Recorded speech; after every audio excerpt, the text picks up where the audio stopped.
Hi everybody, I'm Bill Sanders and this is Watch Art Sci, the art and science of watch collection.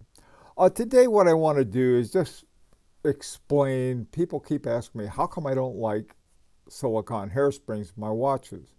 In my watches, I'm not advocating everybody should throw away their watches with silicone hairsprings. But let me explain why, okay?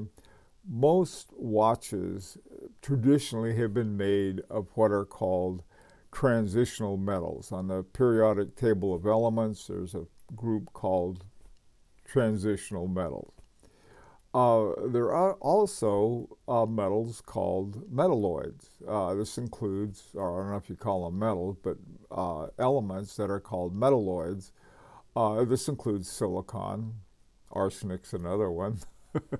Anyhow, why silicone hairsprings? What is the good things about it? There are tons of good things. If you have a watch, one with silicone hairsprings and one without, we're talking about a mechanical watch. The one with the silicone hairsprings is probably going to be more accurate over time. Okay, there are a lot of elements of that. They have magnetic resistance, temperature stability, which means if they get hot or cold, the metals don't expand and condense as much. Durability and wear resistance. This is something that some people may argue. Roger Smith pointed out, look, you've got some watches that are 300 years old that still work just fine. So I don't know if durability and wear was a big deal about that. Precision and efficiency. Yeah, the manufacturing process, they all come out the same. I mean, you talk about a clone, they're all identical.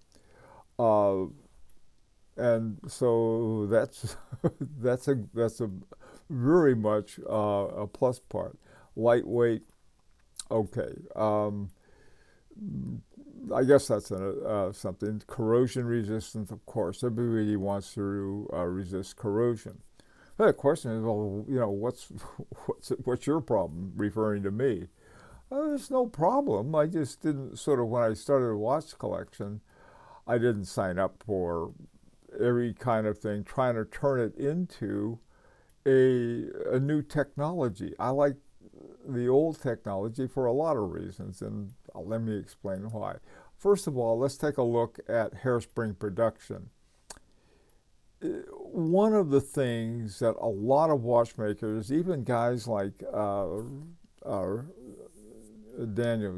Daniels, and Roger Smith, who have mastered everything about watchmaking, never mastered hairspring making.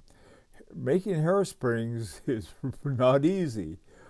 On the bottom right there, that's a picture from the hairsprings that H. Moser makes. They're called Strawman hairsprings. They have a company called Precision Engineering. I think they're the ones that actually make the hairsprings, and it's a very trying process. The ones they have are made from niobium and titanium, and they're great. They are really excellent hairsprings, and top watchmakers. To give you an idea how popular they are, H. Moser makes around 50,000 hairsprings, Strawman hairsprings, and they make about 3,000 watches a year. So something happens. What about those 47,000 other ones? Where do they go? Well, they go to other watchmakers who use those hairsprings. Now on the bottom left there, you can see these are the silicone hairsprings. It's kind of wafers, like, I don't know. I've always compared it to a sheet that comes out of a microwave, and boom, there you are. Actually, they're more like what I'm used to, the etching that was done on microchips. I worked in computers and computer programming and a bunch of stuff like that for years before I retired, and so I'm familiar with it. And there's nothing wrong with it, nothing wrong at all. So there's there's that, and you say, well, what are you, a troublemaker? And the answer is no, I'm not a troublemaker. It's just a choice. Now let me explain some of the things that I dearly miss.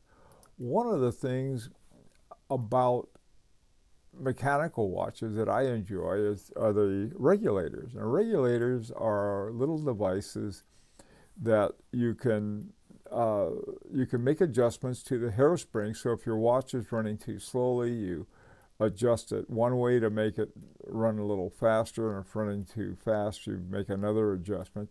That's all done through the regulator, and there are a lot of different types of regulator. There's the Agenpit regulator that regulates both the frequency and the beat. There's a swan neck regulator that where you have a swan neck goes around the tail of the regulator, and then you have an adjustment screw, and you turn it, and it pushes the tail one way or the other to tighten or to loosen up the hairspring. One of my favorites, the woodpecker regulator, which is sort of a version, I suppose, of the swan neck regulator. The parts of it lower left there's really relatively simple. You have the regulator tail, and then you have the regulator index pointing. You want it to go slower or faster, depending on what the problem that you're dealing with. And then there's something that's called the Trovis regulator. So there are a lot of different kinds of regulators for curb regulation. And so that's one thing that you can't do any of that with silicon, because silicon is very brittle, and try to change it, it'll snap. Now, the other thing, in terms of being anti-progress, I'm not anti-progress. The thing is, the whole watch industry is in certain ways.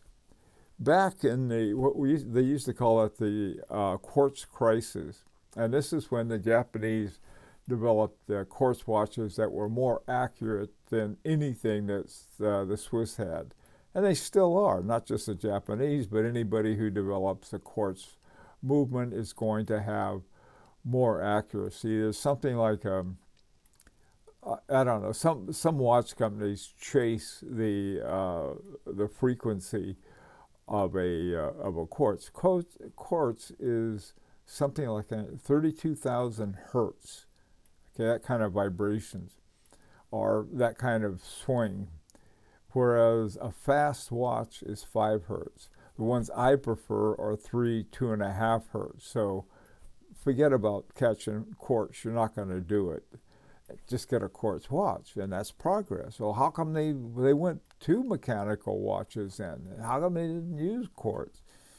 Well, they needed a product to sell for one reason. Now, more progress. My God, the Apple Watches. My wife wears her Apple Watch all the time. She can talk to her sleeve like the old Dick Tracy used to. I mean, you could do anything. I think it's going to tell you who's going to win the World's Cup, tell you about appointments. Even, I said, my wife will get these telephone calls every now and then. Next one, hello. That's if you're talking about timekeeping progress.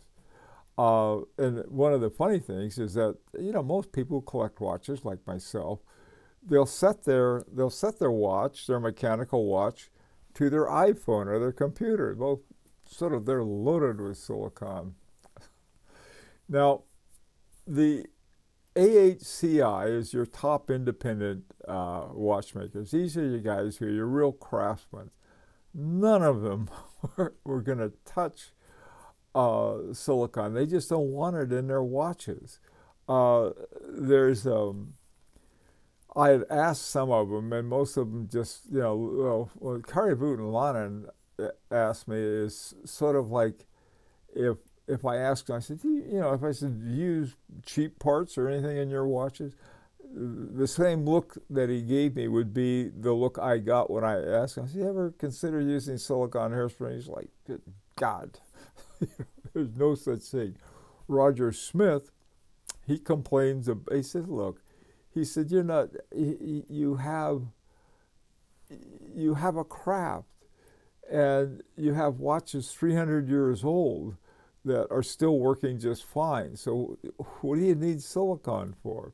I asked Jean-Marc Viderec, who is the first watchmaker to get the Watchmaker of the Year from the Grand Prix d'Orly de Genève, and he wouldn't use it. I mean, it's just sort of like something they don't do. So the reason I'm saying this is that I'm not a lone crackpot. Crackpot maybe, but not alone on this. The Geneva seal. Patek Philippe, which was one of three companies, Patek Philippe, Swatch, and Rolex, all went and they went in and got silicon hairsprings. One of them, though, Rolex, I said, wait a minute, at least on the men's watches, on the bulk of men's watches, they still use their parachrome hairsprings, which is a brilliant hairspring, made with, I think it's niobium and zirconium. It does a great job. At least Rolex thinks it does, and so do I. They have a few that they put, I think some of the women's watch, they added silicon hairsprings to, but the main ones they haven't. So no Geneva seal if you put those things in your watch. Now, let me give you another example of, in terms of taste and things. Here are a couple maps. Not too long ago, I got a watch called the Vacheron Constantin Mercator, and it was in honor of Geraldus Mercator, who most people know about because of what's called the Mercator projection. And what Mercator had done, this is back in the 1600s, okay, quite a while ago. He took a globe and projected it to a flat map. And that's why a lot of maps you see that the further you go from the pole, the countries are, they get bigger and distorted. The South Pole looks like the entire bottom half of the Earth. They're not, but people really like the idea of having a flat map instead of having to try to get everything from the globe. Okay, so anyway. So here's a map that I downloaded from the internet that was actually done by Mercator. That's a nice map. And it was done with a color laser printer, and I can email this to my friends. In fact, I downloaded it. That's how I got it in the first place. And here is an actual page from an atlas by Mercator. And it's hand-colored, and it's a great deal of value to me. Okay, this is a real thing, if not a copy. Years ago, I had a Xerox, of all people, had a contest, and they had a Picasso, and it was a Picasso owl. And they said, can you tell the difference between a Xerox copy and the actual? And so I sent in two. One I said the one, and one I said the other, and they came back, oh, you got it right. At least one of them did. Yes, all of these new things are technological wonders, but for some reason, the actual map and the coloring and everything that was done back, this was done in 1635, means more to me, and I enjoy it more. I'm the same way about mechanical watches. Do I have anything against people who have watches or watchmen? They can do it. It's just, it's sort of like, some people like apples, some people like oranges. They're different things. And so, anyway, so for those of you who keep saying, how come you hate silicone hairspring? I don't hate them. I just don't want them in my watches. You can have them, okay? Anyway, that's all I want to have with my explanation. And so the next time somebody asks me, I'm going to say, look at this video. You have any questions, let me know. This is an opportunity to subscribe to Watch Art Sci. And in the meantime, this is Bill Sanders for Watch Art Sci. Take care.